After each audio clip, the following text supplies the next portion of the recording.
crise deixou de ser exceção, virou um pano de fundo permanente, como se o caos tivesse sido incorporado ao manual de funcionamento da economia. A cada período, um novo colapso. Todo ciclo, a mesma promessa de salvação. Mas e se a crise não fosse um acidente? E se ela fosse o produto do intervencionismo dos governos na economia? A história é clara. 1929 não começou com um colapso da Bolsa, mas com anos de expansão monetária pelo Banco Central americano, o Federal Reserve, juros artificialmente baixos e crédito fácil para especulação em ações. O dinheiro barato inflou um mercado que parecia infinito, até que a confiança se quebrou e a bolha desmoronou, levando milhões de pessoas à ruína. Em 1987, a Segunda-feira Negra foi alimentada por políticas de afrouxamento e depois por uma crença cega de que algoritmos de portfolio insurance, que automatizavam a venda de contratos futuros à medida que os preços caíam,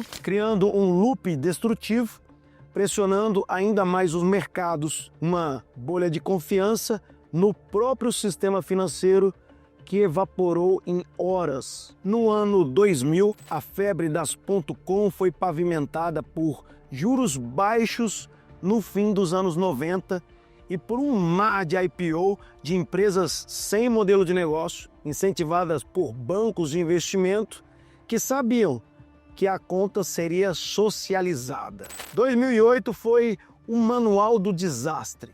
O Federal Reserve sustentou juros irrealmente baixos após o estouro da bolha das .com, inflando o mercado imobiliário com hipotecas de risco embaladas em derivativos vendidos como ouro puro. Quando o castelo ruiu, o mesmo Estado que criara o veneno bancou o antídoto com resgates bilionários. Em 2020, no choque da pandemia, vimos o turbo da mesma máquina. Governos fecharam economias inteiras e depois injetaram trilhões em estímulos fiscais e monetários, criando euforia artificial que logo se traduziu em inflação global recorde. Não são eventos isolados. São capítulos da mesma história. O Estado e seus bancos centrais distorcem os sinais da economia, criam um boom insustentável e quando o colapso chega, eles se apresentam como heróis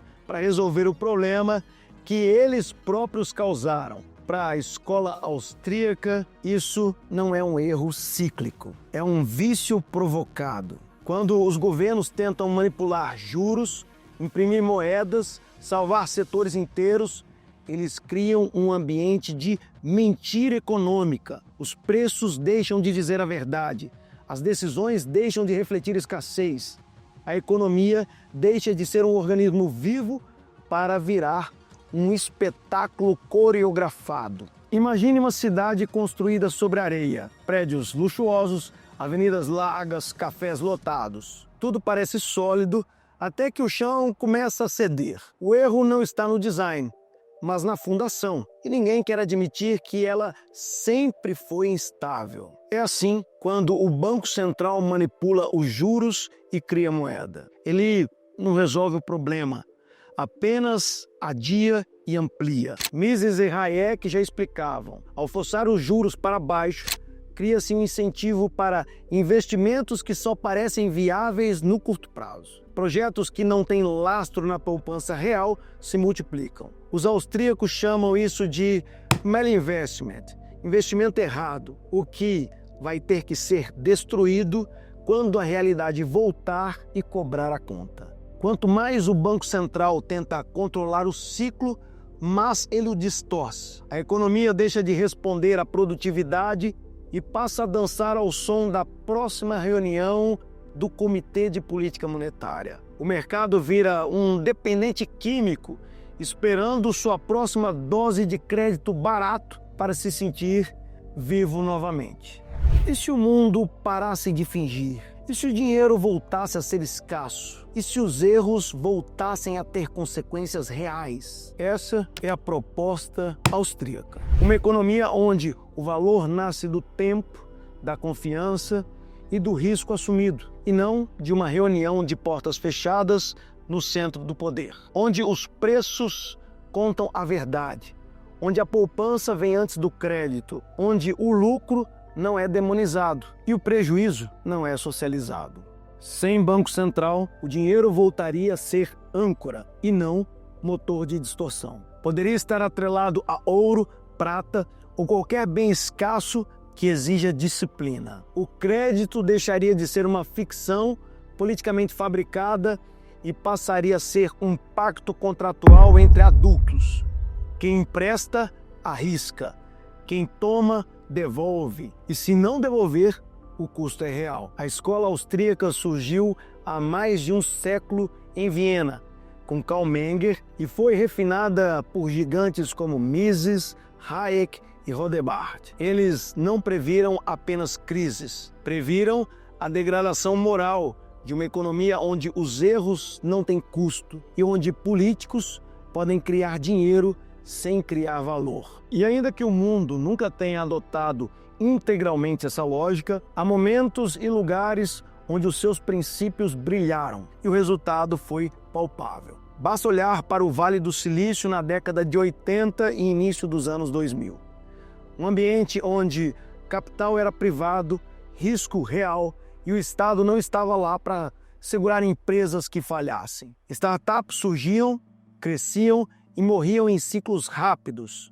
E a cada falência não era uma tragédia, mas uma limpeza natural que liberava capital e talentos para novos projetos. Foi nesse ecossistema de livre mercado, sem rede de proteção artificial, que nasceram gigantes como Apple, Google e Amazon. Nenhuma delas floresceu porque um banco central baixou os juros. Elas prosperaram porque havia poupança real, investidores buscando retorno e liberdade para inovar sem pedir bênção ao regulador. O mesmo espírito se vê em países que enfrentaram crises fiscais e inflacionárias com disciplina, e não com impressora de dinheiro. A Irlanda, no fim dos anos 80, cortou gastos públicos em plena recessão, reformou o Estado e, em poucos anos, virou um polo de tecnologia e serviços de alto valor. Mais recentemente, o Chile resistiu à tentação de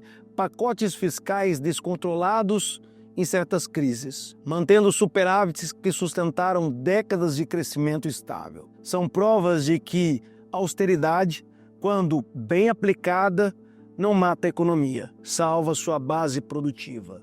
Nos últimos 2 anos, a Argentina foi palco de um experimento de choque austríaco real. Sob o governo de Javier Milei, foram adotadas medidas radicais, como cortes drásticos no gasto público, desregulamentação massiva, fechamento de ministérios e do Banco Central, e a promoção da dolarização. Essas iniciativas conseguiram reduzir a inflação, que chegou a quase 290% em abril de 2024. Para 1,16% ao mês no mês de junho de 2025. Como resultado, a pobreza caiu de aproximadamente 53% no primeiro trimestre de 2024 para cerca de 38% no segundo semestre de 2025, o menor patamar registrado desde então. E é aqui que o contraste com o Brasil dói. Enquanto outros países apertam o cinto para sobreviver, nós seguimos o caminho da gastança crônica. Nosso déficit primário se tornou quase permanente. Nossa dívida pública não para de crescer. E seguimos acreditando que basta criar moedas e novos impostos para fechar o buraco. A contradição é gritante. Somos um país com vocação produtiva gigantesca, mas reféns de um Estado que consome mais do que entrega e de uma política fiscal que troca responsabilidade por curto prazismo eleitoral. É como se estivéssemos correndo uma maratona com uma mochila cheia de pedra que nós mesmos insistimos em carregar. E é justamente por isso que esperar a responsabilidade do Estado é ingenuidade. Quem quer preservar patrimônio precisa agir como se o próximo ajuste fiscal nunca fosse chegar, porque no Brasil ele raramente chega. Por isso, se você quer blindar o seu capital contra inflação, juros manipulados e crises recorrentes, comece analisando onde seu dinheiro está hoje. Nós oferecemos uma análise gratuita e personalizada da sua carteira, para identificar riscos invisíveis e oportunidades reais. É o primeiro passo para você sair do jogo de sobrevivência e começar a jogar para vencer.